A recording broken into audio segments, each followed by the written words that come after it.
안녕하세요. 노동법의 정서 임놈 고놈입니다. 설 연휴와 노동법 두 번째 편인 휴일 근로수당 영상입니다. 네, 이번 영상은 설 연휴에 근로자가 일을 했을 때 근로자는 추가적으로 수당을 더 받을 수가 있는지, 그리고 사업주는 추가적으로 더 수당을 지급을 해야 되는지 이 부분에 대한 영상입니다. 여러분들이 근무하시는 그 환경에 따라서 네. 경우의 수를 나눠봤습니다. 네.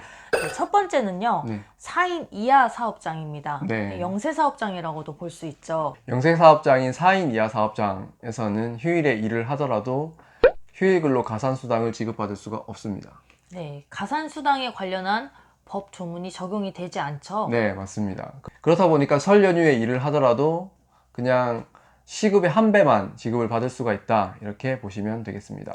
네, 두 번째 경우의 수는요. 네. 상시 근로자 5인 이상 사업장인데요. 네. 5인 이상 사업장 중에서 휴일에 대한 규정이 없는 경우입니다. 네. 예를 들면 근로계약서나 취업규칙, 단체협약 등에서 음. 설날과 관련해서 어떤 규정도 찾아볼 수 없는 경우, 네. 그런 경우라고 보시면 됩니다. 네.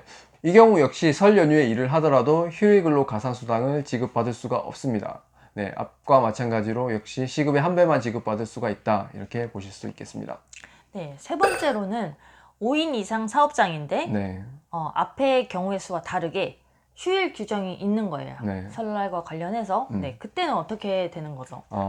이 경우는 설 연휴에 일을 하게 되면 휴일 근로가 됩니다. 그렇다 보니까 휴일 근로 가산 수당을 지급받을 수가 있는데요. 네, 이때 휴일 근로 가산 수당을 어떻게 지급받을 수가 있느냐? 네, 간단하게 정리를 해드리면, 네. 8시간 근무까지는 통상시급의 1.5배, 네. 그리고 8시간을 초과하는 부분에 대해서는 통상시급의 2배로 지급을 받을 수가 있습니다.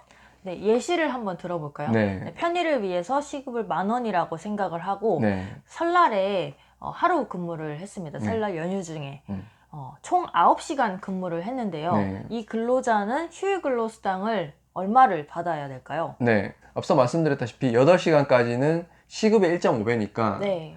8 곱하기 10,000원 곱하기 1.5가 들어가면 12만 원이 나오는 거고요. 네. 8시간을 초과하는 1시간 부분이 남겠죠. 네. 그 부분은 2배를 지급받을 수가 있으니까 1 곱하기 10,000원 곱하기 2배를 하면 2만 원. 네. 그래서 총 14만 원을 지급받으셔야 됩니다. 네. 네 번째 경우는요. 네. 관공서의 경우인데요. 네. 관공서의 경우는 근로계약서나 취업규칙이나 단체 협약 등에서 설 연휴를 휴일로 지정하고 있지 않더라도 당연히 휴일이 됩니다. 네, 그 이유는 공휴일인 설 연휴가 관공서 공휴일에 관한 규정상의 휴일이기 때문입니다. 네. 네, 그렇다 보니까 설 연휴가 당연히 법정 휴일이 되는 것이죠.